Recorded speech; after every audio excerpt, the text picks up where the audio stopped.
la plupart des cancers de pancréas sont diagnostiqués dans ces étapes avancées. Ça veut dire des stades 3 ou 4. Notre intérêt, c'est pouvoir créer un outil qui va aider le médecin à trouver ces cancers plus tôt, dans des stades numéro 1.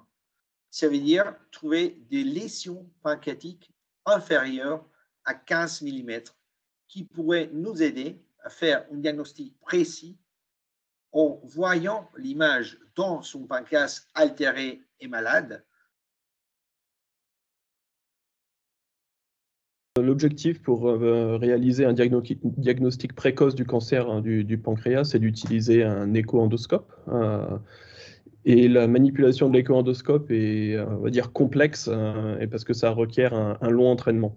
Donc, on développe deux technologies pour rendre l'utilisation de l'écho-endoscope plus accessible. La première, c'est une technologie qu'on appelle de navigation, qui consiste à utiliser un tracker électromagnétique qui permet d'obtenir la position 3D du bout de l'endoscope par rapport à l'anatomie du patient. Et l'anatomie du patient, on l'obtient grâce à un scanner préopératoire.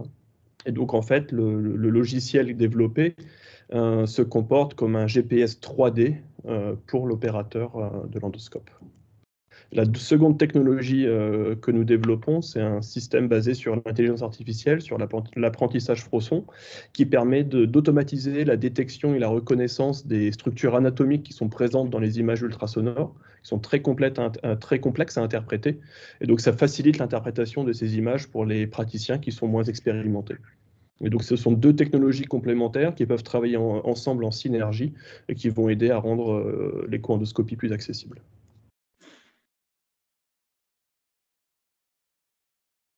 En fait, c'est très difficile de se faire soigner et c'est la chirurgie et les diagnostics tôt du cancer du pancréas qui peuvent faire le changement. Aujourd'hui, on sait que si on diagnostique tôt les cancers du pancréas et dans les états initiels, la survie peut monter même 8 fois.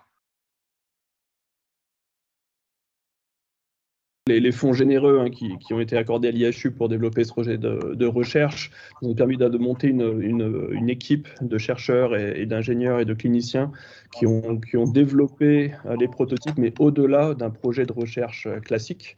C'est-à-dire que nous avons aussi rédigé la documentation qui a permis de soumettre une étude clinique à la NSM. Et cet été, nous avons obtenu la validation de cette étude clinique. Et c'est un plaisir de l'annoncer, a débuté à inclure des patients au mois de janvier 2023. Donc nous avons déjà plusieurs patients qui ont pu bénéficier de l'utilisation du GPS. Pour la deuxième technologie, qui est la reconnaissance, l'interprétation des images par l'intelligence artificielle, en fait, nous avons un prototype qui est en cours de transfert vers un industriel qui devrait le commercialiser dans les prochaines années.